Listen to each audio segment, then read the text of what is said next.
Il y a des moments dans la vie où le vrai changement ne commence pas par ce que tu ajoutes, il commence par ce que tu arrêtes. Et quand il s'agit de mémoire, de concentration, de clarté mentale, de fatigue du cerveau, c'est souvent exactement là que tout se joue.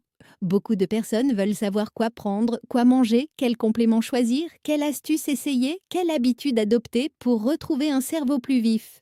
Mais avant même de chercher ce qu'il faut faire de plus, il y a une question bien plus importante. Qu'est-ce que tu continues à faire chaque jour qui épuise ton cerveau en silence? Parce que c'est ça le vrai problème. Le cerveau ne s'abîme pas toujours à cause d'un seul grand choc, il s'use aussi à cause de petites erreurs répétées, de négligences qu'on banalise, d'habitudes qu'on laisse s'installer, de comportements qu'on croit sans importance. Et puis un jour, on commence à le sentir, on oublie plus vite, on se déconcentre plus facilement.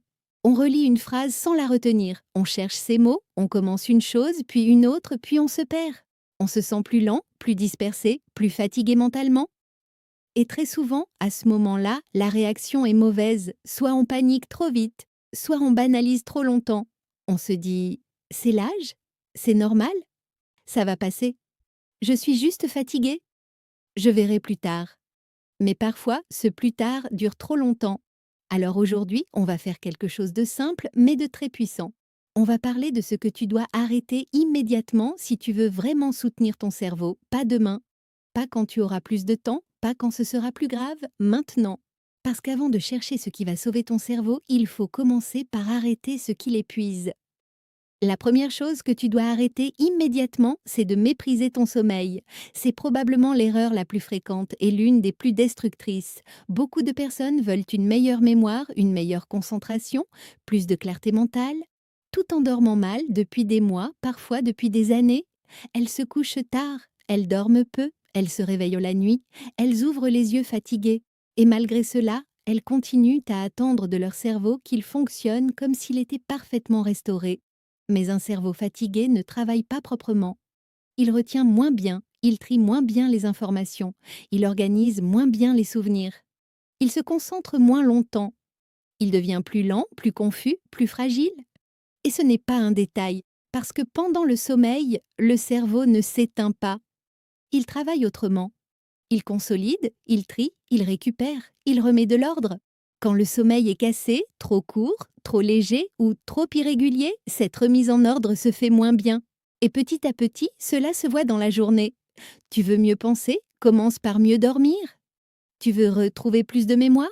Commence par protéger tes nuits. Tu veux un cerveau plus clair?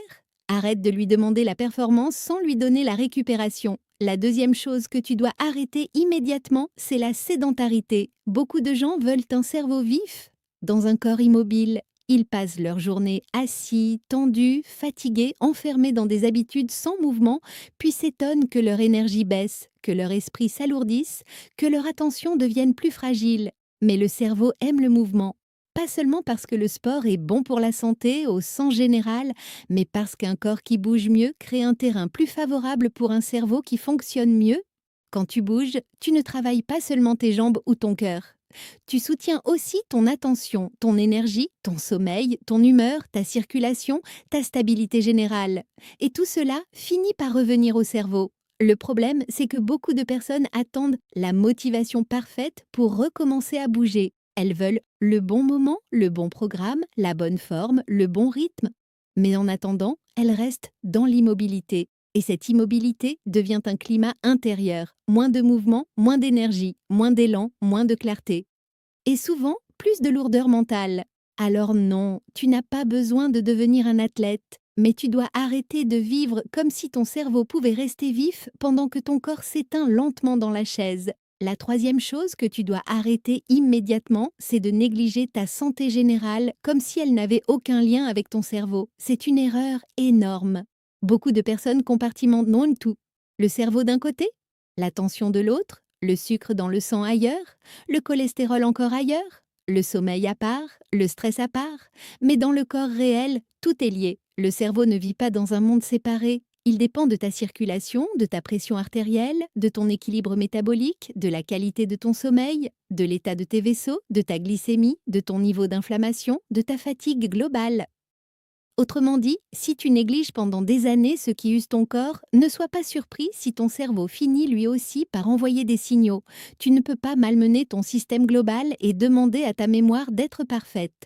Tu ne peux pas laisser dériver ta santé physique et attendre une clarté mentale intacte. Tu ne peux pas ignorer certains voyants pendant des années et espérer que le cerveau ne paiera jamais l'addition.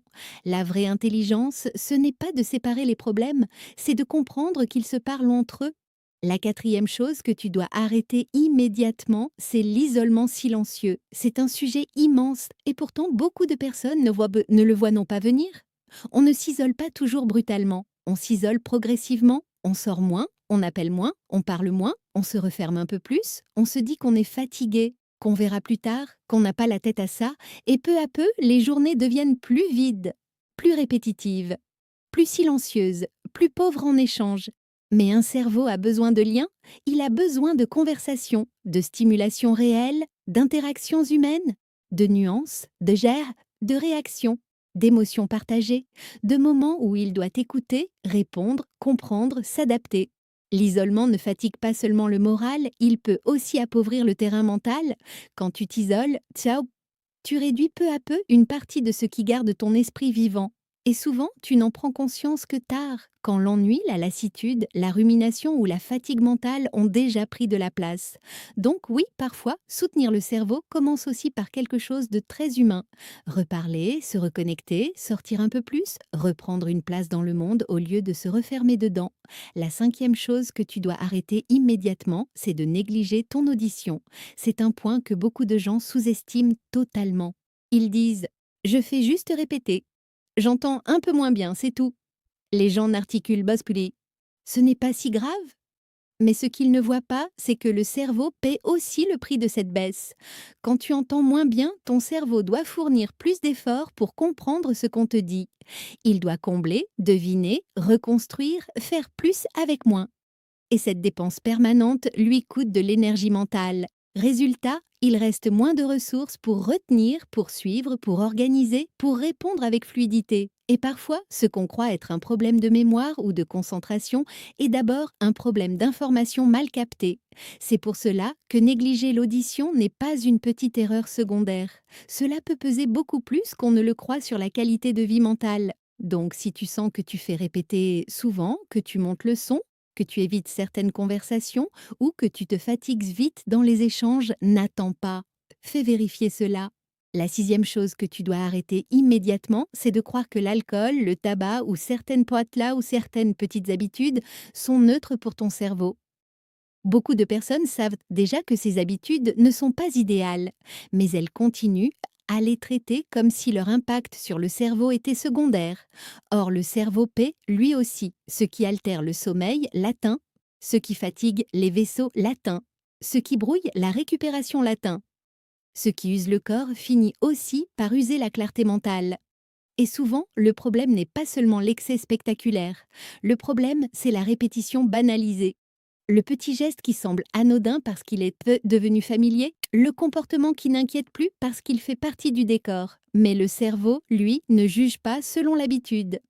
Il réagit selon la réalité. Et la réalité, c'est qu'un terrain constamment fatigué ne donne pas un esprit brillant très longtemps. La septième chose que tu dois arrêter immédiatement, c'est d'empiler des médicaments, compléments, tisanes, produits naturels et petites solutions sans jamais revoir l'ensemble. C'est une erreur extrêmement fréquente, surtout quand la mémoire ou la concentration commencent à changer. On ajoute quelque chose pour dormir, autre chose pour se calmer, autre chose pour l'énergie, un complément pour la mémoire, un produit naturel pour les nerfs. Puis on mélange tout cela avec des traitements déjà en cours. Et à force, plus personne ne sait vraiment ce qui agit, ce qui gêne, ce qui fatigue, ce qui brouille, ce qui alourdit.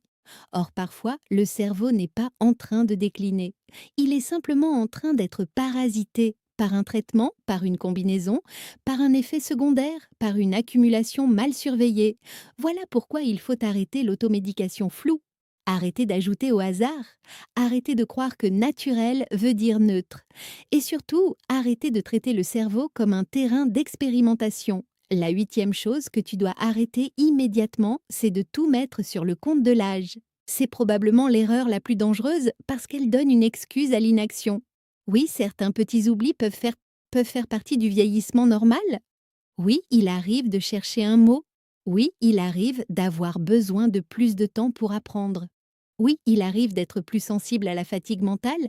Mais non, tout ne doit pas être avalé sous l'étiquette Snaum. C'est l'âge. Parce que parfois, derrière cette phrase, il y a un mauvais sommeil, une dépression qui s'installe, une audition négligée, un traitement mal toléré, un stress chronique, un isolement ou un problème qui mérite d'être évalué. Et plus on attend, plus on laisse ce brouillard devenir la nouvelle normalité. Il faut donc arrêter les deux extrêmes, la panique excessive et le déni confortable. La bonne attitude, c'est l'attention, observer, comparer, reconnaître ce qui change et agir quand cela commence à gêner réellement la vie quotidienne. La neuvième chose que tu dois arrêter immédiatement, c'est de croire qu'un complément miracle va réparer ce que tes habitudes détruisent. C'est un fantasme très répandu. On dort mal, on bouge peu, on vit sous tension, on s'isole, on mange dans le désordre, on fatigue son cerveau chaque jour, puis on cherche la capsule, la poudre, la plante ou la formule qui va tout compenser. Mais le cerveau ne fonctionne pas comme ça. Il n'a pas besoin d'abord d'un miracle, il a besoin d'un terrain plus propre. Un peu plus de sommeil, un peu plus de mouvement, un peu moins de surcharge, un peu plus de liens humains, un peu plus de cohérence, un peu moins d'habitudes qui l'usent en silence. Et c'est précisément ce qui rend le vrai travail moins spectaculaire, mais beaucoup plus solide. Le cerveau aime ce qui se répète sainement.